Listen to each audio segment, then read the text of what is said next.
北门有一个60岁里长，因为身体有故恙，长期拢是靠呼吸器来维持生命。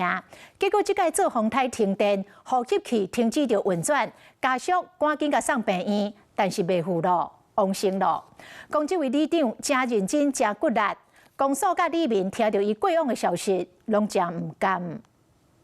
风台扫开，台南真侪所在拢亲像安尼暗民亡，民众今日当用手电啊，佮有芳发电机暂时供应电。不过即马传出北门区里长因为停电总断开。风台停电就啊，氧气机无就拍电，昨就过往啊，昨晡透早过往去。所以就大概什么代志，甲叫伊拢催处理。所以伊即马艰苦安尼偌久啊？ 哦，迄前几啊年啊。北门区一位60岁姓陈的里长，因为身体无爽快，平常时啊靠呼吸器在喘气。不过这一遍电脑室造成当地停电，呼吸器才会停去。第一时间处理的人发现，赶紧给送到病院。不过嘛是抢救无破。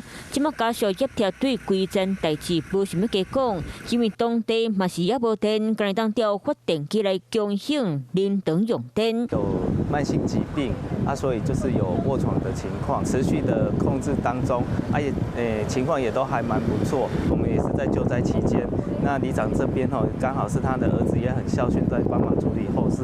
丰台市啊，传出不幸消息，失去一位好里长，和当地里民拢真唔甘。